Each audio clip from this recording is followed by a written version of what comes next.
দু একটি মন্তব্যে উত্তেজনা ছড়ালেও সেনাবাহিনীর সঙ্গে শিক্ষার্থীদের দূরত্ব কাম্য নয়। স্থিতিশীল রাষ্ট্রের জন্যই সবার ঐক্যবদ্ধ থাকা উচিত, এমন মত রাজনৈতিক বিশ্লেষকদের।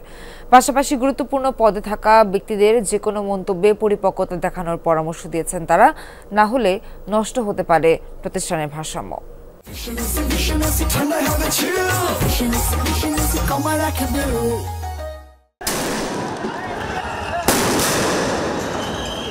রাজপথে মানুষের ঢল, বিপরীতে আইনশৃঙ্খলা রক্ষাকারী বাহিনীর বন্দুকের গুলি। ছাত্র জনতার আহ্বান ছিল তাদের পাশে থাকুক সেনাবাহিনী।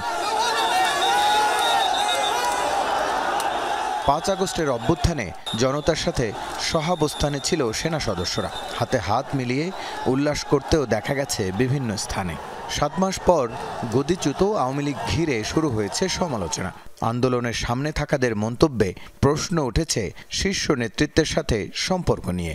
এই দায়িত্বটা আর্মি নিজের কাঁধে তুলে না নিয়ে বরং এই অন্তর্বর্তীকালীন সরকারের উপরে ছেড়ে দিতে পারত, বা রাজনৈতিক দলগুলোর কাছে ছেড়ে দিতে পারত। ছাত্রদের মনে ঝুঁকিত হিসেবে তাদের মধ্যে কাজ করে আর কি, যে কারণে তারা কোনো অবস্থাতেই আওয়ামী লীগ ফিরে আসুক এটা তারা মানবে না। রাষ্ট্রীয় প্রতিষ্ঠানগুলোর ভঙ্গুর দশার এই সময়ে পারস্পরিক দূরত্ব কাম্য নয় বলছেন দীর্ঘদিন প্রশাসনের দায়িত্ব পালন করা এই সাবেক কর্মকর্তা।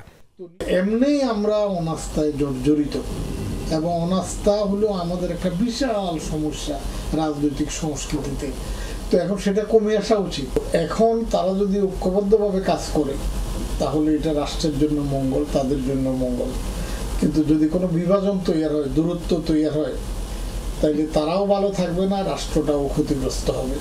নির্বাচন নিয়ে মতভেদ আছে আন্দোলনের সপক্ষের শক্তিগুলোর। রাজনীতির এই কৌশল বা লড়াইকে স্বাভাবিক বলছেন কেউ কেউ। তবে সরকারে থাকা ব্যক্তিদের মন্তব্য পরিশীলিত হওয়া উচিত বলছেন তারা। এখন আমাদের তরুণেরা তাদের সাথে ভিতরে যে কথাবার্তা হয়েছে সেটা যেভাবে প্রচার করে দিচ্ছে, এটা কিন্তু রাষ্ট্রীয় শিষ্টাচারে পড়ে না। অনেক কথা হবে ভিতরে, কিন্তু সেগুলো প্রচার করা যাবে না। প্রচার করতে হলে অন্তত ৩০-৪০ বছর অপেক্ষা করা লাগবে। পুরো পরিবেশ থেকে কে কত তার স্বার্থ আদায় করে নিতে পারে। সুতরাং এইটা আমার মনে হয় না যে পরিস্থিতি খুব বেশি প্রতিকূলে আছে আমাদের, বিশেষ করে রাজনৈতিক। বৈদেশিক সম্পর্ককে আপনি দ্রুত ফিরে নর্মাল জায়গায় আনতে হবে।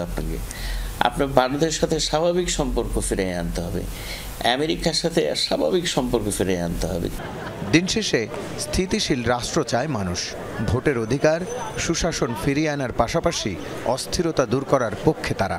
এজন্য অন্তর্বর্তী সময়ে সবাইকে ঐক্যবদ্ধ থাকার আহ্বান জানান বিশ্লেষকরা। রাসেল আহমেদ, যমুনা নিউজ, ঢাকা।